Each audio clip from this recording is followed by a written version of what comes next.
Hey guys, मैं back to back YouTube च्यानलमा तपाईँहरूलाई स्वागत छ। गाइस, अहिले म जहाँको सिनहरू देखाउँदैछु नि, यो सिन चाहिँ नेपाल अछाम जाने बाटो हैन, डिपाइलको एकदम हाइटिङ आकाशे पुल है, झुलुङ्गे पुलको दृश्यहरू म देखाउँदैछु। यहाँको नजाराहरू, यहाँको एकदम राम्रो बाटो हेर्नुहोस् गाइस, एकदम तल छ है, एकदम हाइटिङ पुलमा छु म। जहाँ जुम गरेर देखाउँदैछु त्यो चाहिँ एउटा सिलगढी हो गाइस।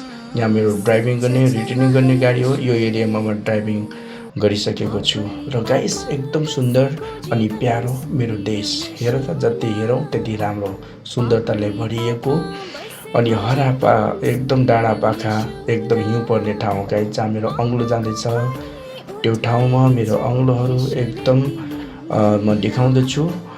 त्यो ठाउँमा एकदम राम्रो ठाउँ छ, किनभने त्यो ठाउँ गाडी चलाउनु एकदम अप्ठ्यारो छ। त्यही पनि हामी पुरा हौस लगाएर चलाउनुपर्छ गाइस। हेर्नुहोस्, नयाँ ठाउँहरू म देखाउनेछु, तपाईँहरूलाई पनि नयाँ ठाउँ लिएर आउनेछु। यो जग्गामा है, यो साइड दुई चट्टानको बिचमा बनिएको एउटा ब्रिज हो यो गाइस। हेर्नुहोस्, यो धेरै पहिलाको भिडियो हो, तर युट्युबमा म हाल्न सकेको थिएँ भने गाइस, तपाईँहरूलाई युट्युबमा मैले देखाइराखेको छु। हेर्नु, दुईवटा डाँडामा बसिएको। जब यो गाउँ जब हेर्छौँ, यो बजार हो गाइस। यो चाहिँ यसलाई पिपल्ला भन्छन् गाइस, यसलाई पिपल्ला भन्छन् होइन। यो पिपल्ला बजार हो। त्योभन्दा माथि राजपुर अनि यो ब्रिज, यो झुला पुल हो गाइस। धेरै हाइटिङमा चाहिँ सबै सेल्फी लिइराखेको छन् र म पनि घुम्न आएको छु यो ठाउँमा। अनि यो ठाउँमा जति घुमौँ त्यति नै राम्रो लाग्छ गाइस। हेर्नुहोस्, ड्राइभिङ गर्ने बाटो कति तल छ, म कति माथि छु गाइस। हेर्नु त, तल माथिदेखि जब तल हेर्छौँ एकदम सानो सानो देखिन्छ घरहरू।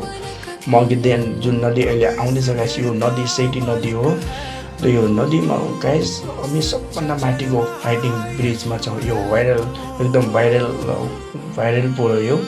अनि यो चाहिँ सिलगढी जाने बाटो हो गाइस। यो बाटो हुँदै अछाम बाजुरा डोटी हुँदै है, अछाम बाजुरा निलगढी यो लास्टसम्म जान्छ, बाजुरासम्म। यो पहिला डोटी आउँछ, यो चाहिँ सिलगढी हो। सिलगढी पछि डोटी, डोटी पछि अछाम बाजुरा।